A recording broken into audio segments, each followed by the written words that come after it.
Kenapa mesti dibenerin semua roda-rodanya? Biar agak megang ya bang. Agak megang ya? Iya. Emang di depan medannya kayak gimana? Ngeri bang. Mereka kalau konsumsi gitu masak ataupun minum memang airnya dari sungai juga? Air sungai.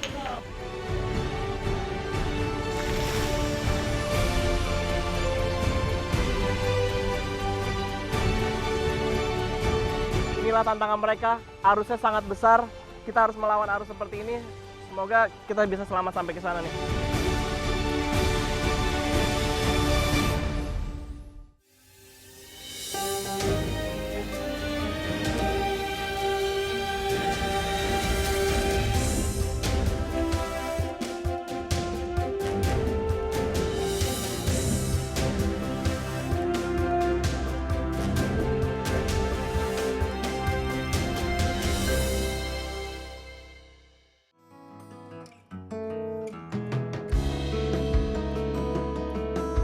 Nangro Aceh Darussalam merupakan provinsi yang kaya akan sumber daya alam.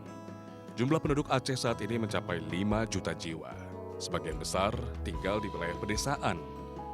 Tim Indonesiaku akan menuju ke Dusun Sahraja, Desa Lebok Pusaka, salah satu desa tertinggal yang ada di Provinsi Aceh. Dari kota Banda Aceh, kami bertolak sejauh 304 km menuju Kabupaten Aceh Utara. Kami juga harus berkendara sejauh 38 km menuju Kecamatan Langkahan, ditambah jarak 12 km ke Desa Lebok Pusaka. Data Badan Pusat Statistik pada bulan Maret 2018 menunjukkan bahwa angka kemiskinan di Indonesia menurun, terendah sejak runtuhnya rezim Orde Baru. Sayangnya, kini ketimpangan angka kemiskinan antara wilayah perkotaan dan pedesaan justru semakin terasa. Angka kemiskinan di kota hanya sebesar 7%, sementara angka kemiskinan desa mencapai 13%. Tersisa 7 km lagi perjalanan untuk menuju ke Dusun Sahraja. Kami akan berangkat bersama Kepala Desa Lebok Pusaka. Kalau naik jeep berapa lama kira-kira perjalanan? Sekitar 2 jam. Sekitar 2 jam. 2 jam. Kalau hujan mungkin lebih lama lagi ya? Lebih lama lagi karena dia mobilnya harus kita derek pakai wing, karena ini mobil ada wingnya, harus kita pakai tali. Nanti di jalan kita lihat kalau kendalanya lihat. seperti apa, Iya. udah siap ya alat-alatnya Pak ya? Siap. Jadi pemirsa, di Indonesia ini ada desa dan juga dusun yang letaknya ada di perbatasan kabupaten dan juga provinsi. Itu yang membuat mereka bahkan tidak mendapatkan perhatian dari keduanya. Kita akan menuju ke salah satunya selengkapnya dalam Indonesiaku kali ini. Ayo Pak, kita siap-siap ya. Siap. Ada beberapa pilihan moda transportasi yang dapat digunakan oleh warga untuk keluar masuk desa, termasuk untuk berkunjung dari satu dusun ke dusun lainnya. Selain menggunakan motor trail dan perahu motor di kala hujan, masyarakat terbiasa menumpang taksi. Ada 3 mobil serupa yang biasa digunakan oleh warga Desa Lebok Pusaka. Semuanya siap menghadapi medan jalan terburuk sekalipun. Kami harus melintasi banyak bukit dengan turunan curam. Ditambah lagi tanah yang gembur, sangat licin untuk dilalui. Sebenarnya jarak antara pemukiman di desa ini tergolong dekat. Hanya medan jalan dan akses yang tidak layak memperburuk hari-hari mereka. Sebelum masuk terlalu jauh, pengemudi menghentikan mobil untuk memodifikasi ban belakang. Jalan yang terbilang mulus dapat dihitung pada beberapa menit pertama saja. Modifikasi ban belakang menggunakan rantai pernah saya lihat pada motor trail di wilayah lain. Tapi penggunaan rantai pada ban belakang mobil baru saya saksikan sekarang. Mobil yang sebenarnya telah didesain untuk menghadapi medan jalan yang sulit, sepertinya tidak mampu melintasi jalan yang akan kami lalui.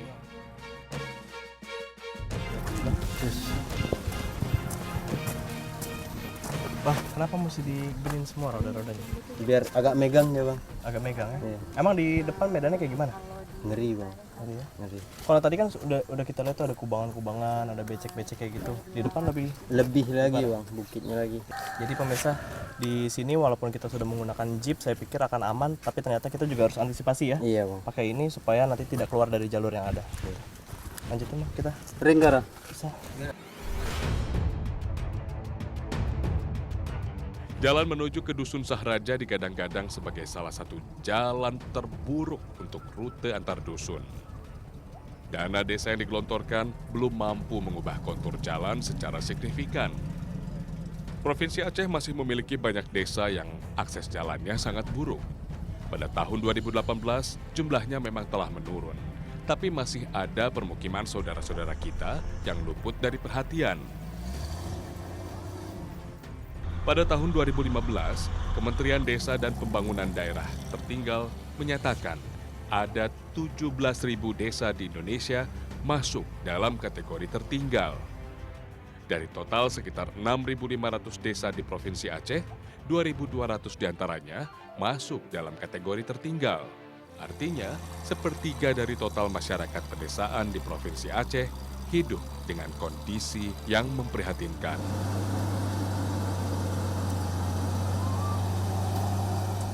Dari 27 kecamatan dan 852 kampung di Kabupaten Aceh Utara, Dusun Sahraja yang menjadi tujuan kami disebut-sebut sebagai yang paling terpencil. Akses jalan yang buruk tidak hanya menyulitkan mereka yang tinggal di dalam Dusun Sahraja, tapi juga siapapun yang bertugas untuk melakukan pelayanan dasar. Seperti para wanita yang ikut di mobil kami kali ini. Mereka adalah petugas kesehatan dari Puskesmas Kecamatan Langkahan. Dalam penugasan, wajib bagi mereka untuk mengunjungi Dusun Sahraja. Tapi siapa yang mampu dan mau bertahan untuk menghadapi jalan seperti ini terus-menerus? Nah, Udah lama, Bang, ke dalam sampai itu memang 7 tahun. rutin biasanya dilakukan apa memang sekali-sekali karena transportasinya susah? Sekali-sekali, Bang. Misalnya ada 3 bulan sekali gitu kan. Itu pun harus ada dari bantuan dari pusat ya, kayak Iya. dari kecamatan atau dari kabupaten. termasuk Tapi kalau provinsi. misalkan nggak ada bantuan atau memang tidak lagi momennya, memang nggak bisa pulang balik karena emang nggak memungkinkan ya.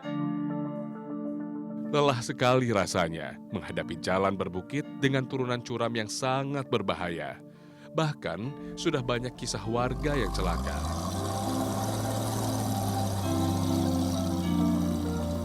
Jarak 7 km terasa sangat menyiksa. Apalagi jika musim hujan tiba. Tidak ada warga yang bersedia untuk melintasi jalur ini.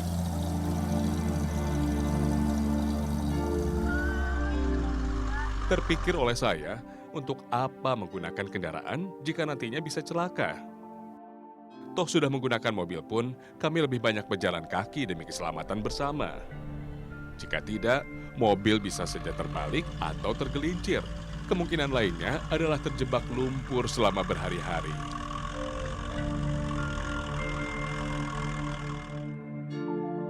Jadi pemirsa ada 3 dusun yang memang harus melalui jalur ini untuk menuju ke dusun mereka. Mau nggak mau mereka harus menggunakan jeep ataupun motor, tapi itu pun juga jarang yang punya kendaraan pribadi. Salah satu pilihan lainnya adalah mereka menggunakan jalur air, menggunakan ketinting. Tapi dua-duanya sama-sama berbahaya, memerlukan ongkos yang sama-sama besar. Tapi kalau jalan kering, kita coba pakai jeep ini untuk menuju ke dusun mereka. Kami sudah hampir tiba, sekitar 1 km lagi yang tersisa. Wilayah ini sudah masuk ke dalam Dusun Sahraja, namun area permukiman masih di depan. Ini hanyalah bagian perkebunan warga. Mengobati kelelahan dalam perjalanan sejak pagi, kami memutuskan untuk rehat sejenak. Kami juga mengisi perut dengan bekal makan siang. Lapar yang kami tahan hingga sore membuat kami semua sangat lahap menyantap nasi serta lauk pauk yang tersedia.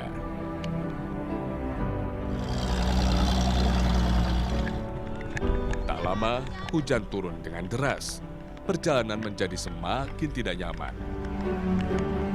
Akhirnya kami tiba di Dusun Sahraja, salah satu permukiman yang kabarnya paling tertinggal di wilayah Aceh Utara.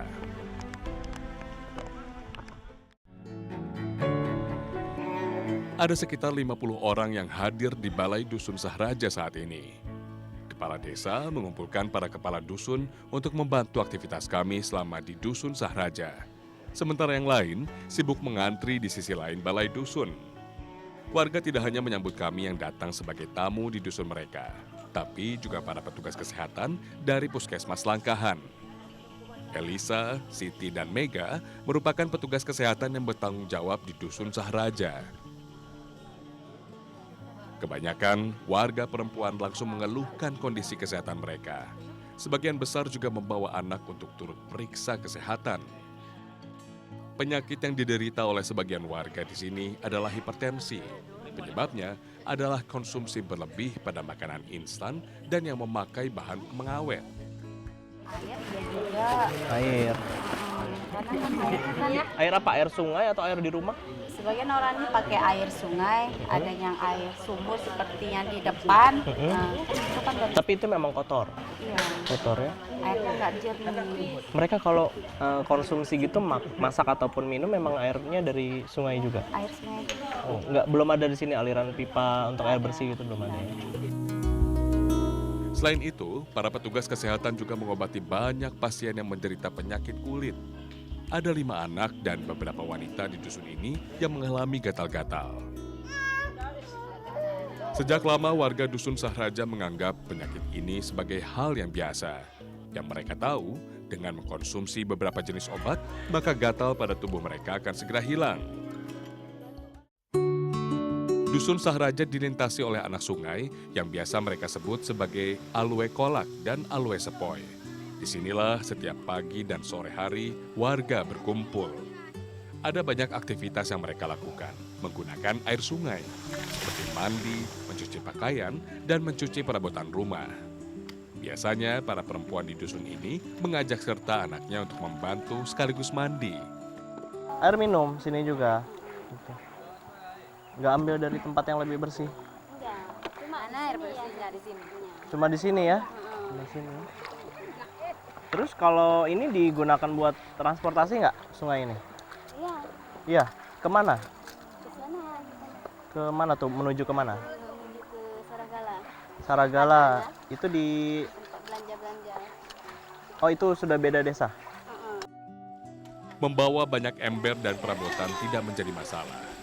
Yang penting, semua barang yang kotor dapat dibersihkan di sini. Aktivitas bersih-bersih seperti ini dapat mereka lakukan jika air sedang dalam kondisi normal, surut seperti ini. Tapi selepas hujan, permukaan air akan naik. Air sungai pun menjadi kotor dan tidak layak digunakan. Tidak jarang, pada musim penghujan, masyarakat Dusun Sahraja sering menunda mandi atau mencuci lantaran kondisi yang tidak memungkinkan. Jadi pemirsa di Dusun Sahraja ini mereka tidak punya pilihan, mereka menggunakan air sungai ini untuk mandi, cuci, kemudian mengambil air minum ya Bu ya? Mengambil air minum pun dari sini gitu. Jadi Semua dari sini. iya dari sini ya semua ya.